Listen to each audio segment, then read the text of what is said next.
अभी तक खबर थी कि सस्ती सेवाएं देने वाली एयरलाइन कंपनी गो फर्स्ट की हालत खराब है।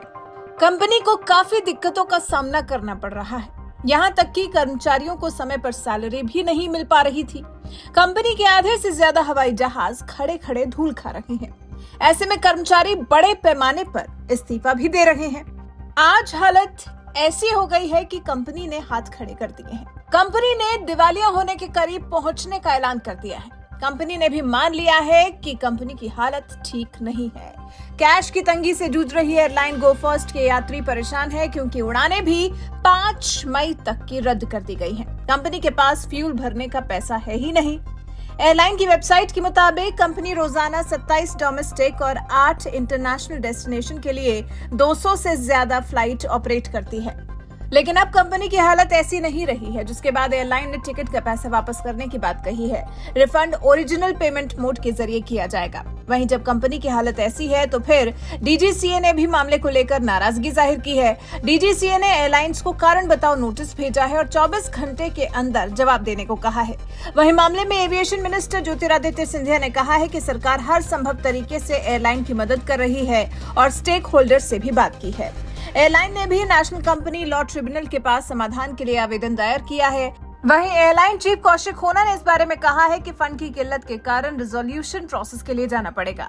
अब सवाल यहाँ ये भी उठ सकता है कि आखिर ये समस्या पैदा क्यों हुई। इंजन की सप्लाई नहीं होने से कैश की समस्या। इंजन की सप्लाई से जुड़ी समस्या के कारण एयरलाइन को इस स्थिति का सामना करना पड़ रहा है। Airline engine manufacturer Pratt and Whitney को गो फर्स्ट के इंजन की सप्लाई करनी थी, लेकिन उसने ऐसा नहीं किया। ऐसे में गो फर्स्ट को अपनी फ्लीट के आधे से ज्यादा एयरक्राफ्ट ग्राउंडेड करने पड़े। फ्लाइट नहीं उड़ने के कारण उसके पास कैश की कमी हो गई और फ्यूल भरने के लिए भी पैसे नहीं बचे। ये सब तब हो रहा है जब गो फर्स्ट की पीडब्ल्यू के साथ कॉन्ट्रैक्ट में 3 बड़ी शर्तें थी। विमान का इंजन खराब हो जाता है तो 48 घंटे के भीतर स्पेयर इंजन देना होगा। फॉल्टी इंजन की फ्री में रिपेयरिंग करानी होगी, क्योंकि सभी इंजन वारंटी में है।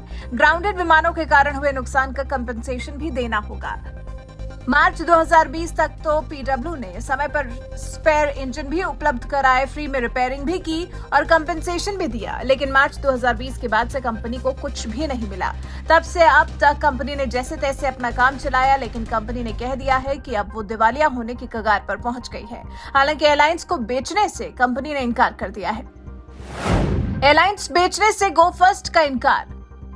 गो फर्स्ट के सीईओ कौशिक होना के मुताबिक इंसॉल्वेंसी के लिए आवेदन करने का मतलब ये नहीं है कि एयरलाइंस को बेचने की तैयारी है। प्रमोटर इंडिया ग्रुप एयरलाइंस के कारोबार से बिल्कुल बाहर नहीं आना चाहती है। बैंकों के कर्ज के साथ हजारों लोगों की नौकरी का भी सवाल है। हालात को संभालने के लिए और कर्मचारियों को ध्यान में रखते हुए एयरलाइंस को संकट से उबारने के लिए सभी कोशिशें की जा रही हैं। हालांकि देखना दिलचस्प होगा कि कंपनी बंद होने से खुद को बचा पाती है या नहीं। वैसे आपको क्या लगता है, क्या कंपनी दिवालिया होने से खुद को बचा पाएगी? क्या गो फर्स्ट खुद को एयरलाइंस के बिजनेस में जीवित रख पाएगी? इस बारे में आप क्या सोचते हैं? अपनी राय हमें कमेंट कर जरूर बताएं।